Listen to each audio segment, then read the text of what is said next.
Good evening, or good morning. Today's Wednesday, I believe, or Thursday. Yeah, today's Wednesday. Good morning, it's Wednesday, 18th, December 18th. We only have 2 more days left to the end of the year. Enjoy your 2020, enjoy your 2019. Guys, we only have a few more days left before the end of the year. The Democrats have 2 days left before the government gets shut down to pass that 2020 census. Anyways, Trump wrote a letter to Nancy Pelosi. I did a YouTube video on this, but I'm going to do a podcast on it too, because first of all, I haven't seen anybody doing anything on any of the letters Trump's written to Pelosi, or the transcripts that Trump's released, or this new letter that Trump's written to Pelosi. I don't see people reading this out, so I take the time and read it out. Hold on. Bear with me. Gotta get something to drink. Freshen up. Okay, let's go. So it's the White House, Washington, December 17, 2019. The Honorable Nancy Pelosi, Speaker of the House of Representatives. Dear Madam Speaker, I write to express my strong... Okay, first of all, before I read this, I'm going to be expressing my feeling. I'm going to be expressing feelings and emotions in this. I'm going to pretend I'm Trump writing this out. I'm going to pretend I'm Trump writing this out. Just bear with me. Follow the words. Dear Madam Speaker, I write to express my strongest and most powerful protest against the partisan impeachment crusade being pursued by the Democrats in the House of Representatives. This impeachment represents an unprecedented and unconstitutional abuse of power by Democratic lawmakers, unequaled in nearly 2.5 centuries of American legislative history. The articles of impeachment introduced by the House Judiciary Committee are not recognizable under any standard of constitutional theory, interpretation, or jurisprudence. They include no crimes, no misdemeanors, and no offenses whatsoever. You have cheapened the importance of the very ugly word impeachment. By proceeding with your invalid impeachment, you are violating your oaths of office. You are breaking your alliance to the Constitution. You are declaring open war on American democracy. You dare to invoke the Founding Fathers in pursuit of this election nullification scheme. Yet your spiteful actions display unfettered contempt for America's founding, and your egregious conduct threatens to destroy that which our founders pledged their very lives to build. Even worse than offending the Founding Fathers, you are offending Americans of faith by continually saying, I pray for the president, when you know this statement is not true unless it is meant in a negative way. It is a terrible thing that you are doing, but you will have to live with it, not I. Your first claim, abuse of power, is completely disingenuous, meritless, and baseless invention of your imagination. You know that I had totally innocent conversation with the president of Ukraine. I then had a second conversation that has been misquoted, mischaracterized, and fraudulently misrepresented. Fortunately, there was a transcript of the conversation taken, and you know the transcript, which was immediately made available, that the paragraph in question was perfect. I said to President Zelensky, I would like you to do us a favor, because our country has been through a lot, and Ukraine knows a lot about it. I said, do us a favor, not me and our country, not a campaign. So basically Trump said, do us a favor and our country, not him or not the campaign. I then mentioned the Attorney General of the United States. Every time I talk with a foreign leader, I put America's interests first, just as I did with President Zelensky. You are turning a policy disagreement between two branches of government into an impeachable offense. It is no more legitimate than the executive branch charging members of Congress with crimes for the lawful exercise of legislative power. You know full well that Vice President Biden uses office and $1 billion of U.S. aid money to coerce Ukraine into firing the prosecutor who was digging into the company, paying his son millions of dollars. You know this because Biden bragged about it on a video. Biden openly said, "I'm leaving in 6 hours. If the prosecutor's not fired, you're not getting the money." Well, son of a bitch, he got fired. Even Joe Biden just admitted just days ago in an interview with NPR that it looked bad. Now you are trying to impeach me by falsely accusing me of doing what Joe Biden has admitted he actually did.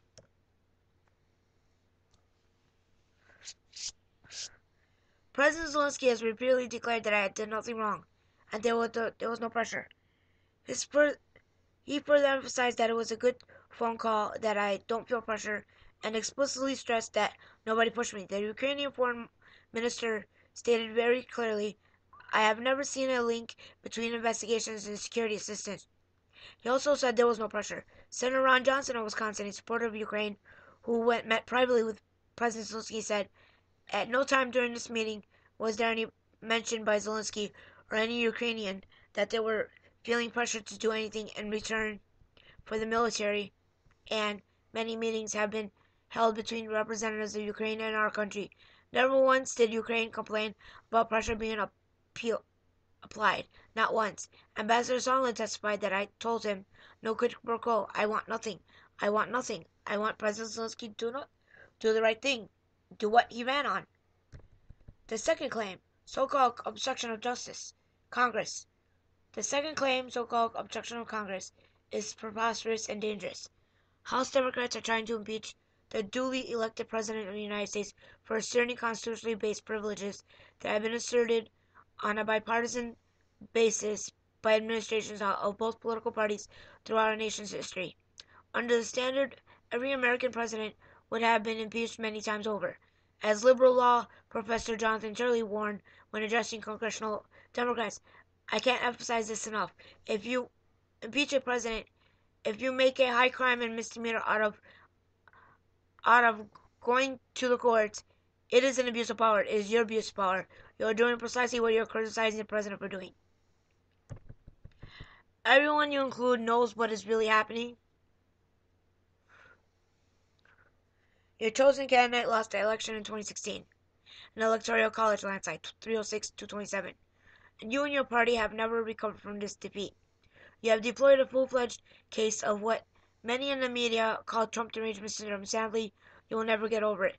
You are unwillingly and unable to accept the verdict issued at the ballot box during the great election of 2016. So you have spent 3 straight years attempting to overturn the will of the American people and nullify their votes.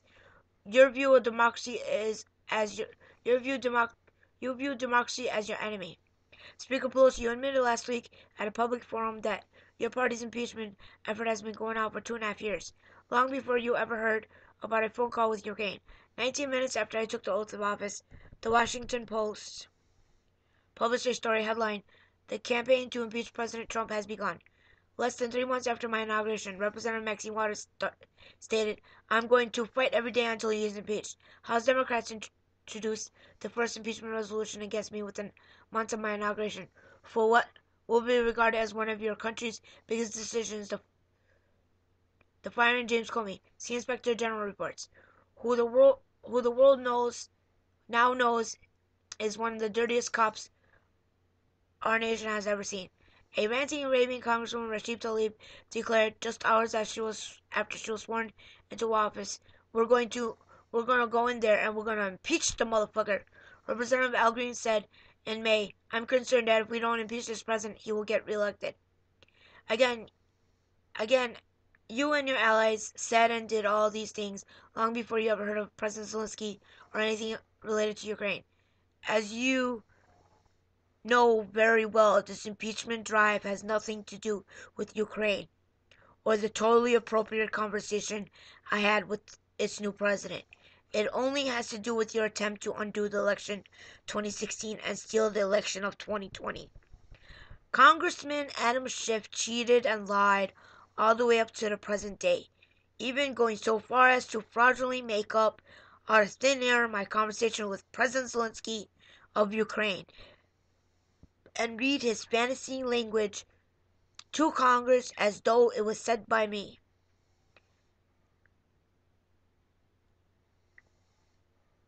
Adam Schiff's shameless lies and deceptions, dating all the way back to Russia hoax, is one of the main reasons we are here today. You and your party are desperate to distract from America's extraordinary economy, incredible jobs born, record stock market, soaring confidence, flourishing citizens. Your party simply cannot compete with our record. 7 million new jobs, the lowest ever unemployment for African Americans, Hispanic Americans, and Asian Americans. A rebuilt military, a completely reformed VA with choice and accountability for our great veterans, more than 170 new federal judges, and 2 Supreme Court justices, historic tax and regulation cuts, the clementation of the individual mandate, the first decline in prescription drug prices in half a century, the first new branch of the United States military since 1947, the Space Force, strong protection of the Second Amendment, criminal justice reform, a defeated ISIS caliphate, and the killing of the world's #1 terrorist leader, al-Baghdadi. The replacement of the disastrous NAFTA trade deal with a wonderful USMCA, Mexico, and Canada, a breakthrough Phase 1 trade deal with China, massive new trade deals with Japan and South Korea, withdrawal from the terrible Iran deal, cancellation of the unfair and costly Paris Climate Accord, becoming the world's top energy producer, recognition of Israel's capital, opening the American embassy in Jerusalem, and recognizing Israel's sovereignty over the Golan Heights, a colossal reduction in illegal border crossings, the ending of catch and release, and the building of the southern wall. And that is just the beginning. There's so much more. You cannot defend your extreme policies. Open borders, mass migration, high crime, crippling taxes, socialized healthcare, destruction of American energy, late-term taxpayer-funded abortions, elimination of the Second Amendment, radical left theories of law and justice, and constant partisan obstruction of both common sense and common good. There is nothing I would rather do than to stop referring to your party as a do-nothing Democrat. Unfortunately, I don't know that you will ever give me a chance to do so. After 3 years of unfair, unwarranted investigations, $45 million spent, 18 angry Democrat prosecutors, the entire force of the FBI headed by leadership now proven to be totally incompetent and corrupt, you have found nothing. Few people in high position could have endured or passed this test. You do not know, nor do you care, the great damage and hurt you have inflicted upon wonderful and loving members of my family. You conducted a fake investigation upon the democratically elected President of the United States, and you are doing it yet again. Hold on.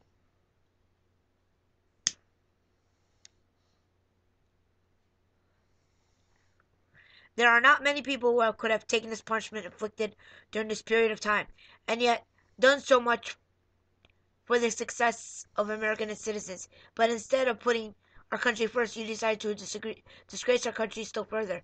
You completely failed with the Mueller report because there was nothing to find, so you decided to take the next hoax that came along, the phone call with Ukraine, even though it was a perfect call. And by the way, when I spoke to the foreign countries, there are many people with permission listening to call on both sides of the conversation. You are the ones interfering in America's elections. You are the ones subverting America's democracy. You are the ones obstructing justice. You are the ones bringing pain and suffering to our republic for your own selfish, personal, political, and partisan gain. Before the impeachment hoax, it was a Russian witch hunt. Against all evidence and regardless of the truth, you and your deputies claim that my campaign collided with the Russians, a grave, malicious, slanderous lie, a falsehood like no other. You forced our nation through turmoil and torment over a wholly fabricated story, illegally purchased from a foreign spy by Hillary Clinton and DNC in order to assault our democracy. Yet when the monstrous lie was debunked and his Democrat conspiracy dissolved into dust, You did not apologize. You did not recant. You did not ask to be forgiven. You showed no remorse, no capacity for self-reflection. Instead, you pursued your next libelous and vicious crusade. You engineered an attempt to frame and defame an innocent person. All this was motivated by personal political calculation. Your speakership and your party are held hostage by your most deranged and radical representatives of the far left. Each one of the members lives in fear of a socialist primary challenger. This is what is driving impeachment. Look at Congressman Nadler's challenger. Look at yourself and others. Do not take our country down with your party. If you truly cared about freedom and liberty for our nation, then you would be devoting your vast investigative resources to exposing the full truth concerning the FBI's horrifying abuses of power before, during, and after the 2016 election, including the use of spies against my campaign, the submission of false evidence to a FISA court, and a concealment of exculpatory evidence in order to frame the innocent. The FBI was great and honorable people, but the leadership was inept and corrupt. I would think that you would personally be appalled by these revelations, because in your press conference the day you announced impeachment, you tied impeachment effort directly to the completely discredited Russia hoax, declaring twice that all roads lead to Putin, when you know that is an abject lie. I have been far tougher on Russia than President Trump ever even thought to be. Page 5. Any member of Congress who votes in support of impeachment against every shred of truth, fact, evidence, and legal principle is showing how deeply they revile the voters and how truly they detest Americans' constitutional order.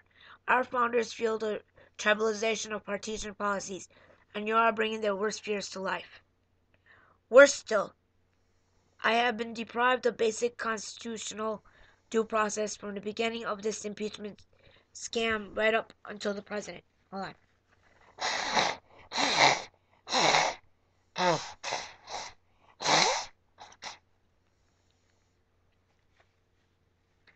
I have been denied the most fundamental rights afforded by the Constitution, including the right to represent evidence, to even my own counsel, to confront accusers, and to call and cross-examine witnesses, like the so-called whistleblower Eric Carmela, who started this entire hoax with a false report of the phone call that bears no relationship to the actual phone call that was made.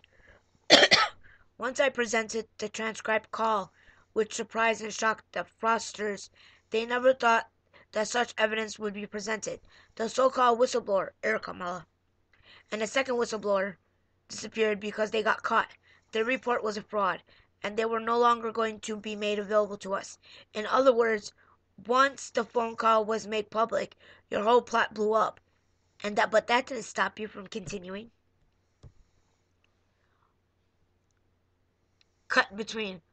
More due process was afforded to those accused, hieroglyphics, in the Salem witch trials. Wink, wink, Salem witch trials. You and others on your committees have long said impeachment must be bipartisan. It is not. You have said it very divisive. It certainly is, even far more than you ever thought possible, and it will only get worse. This is nothing more than a legal partisan attempted coup that will, based on recent sentiment, badly fail at the voting booth. You are not just after me as president. You are after the entire Republican Party and Americans. But because of the colossal injustice, our party is more united than it's ever been before. History will judge you harshly as you proceed with this impeachment charade. Your legacy will be that turning of the House of Representatives from a revered legislative body into a star chamber of partisan persecution. Perhaps most insulting of all is your false display of solemnity.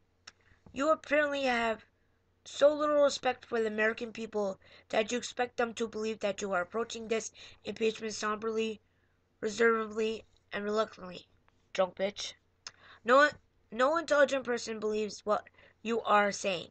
Since the moment I won the election, the Democrat Party has been possessed by impeachment fever, by Satan. There is no resentment. This is not a sober affair.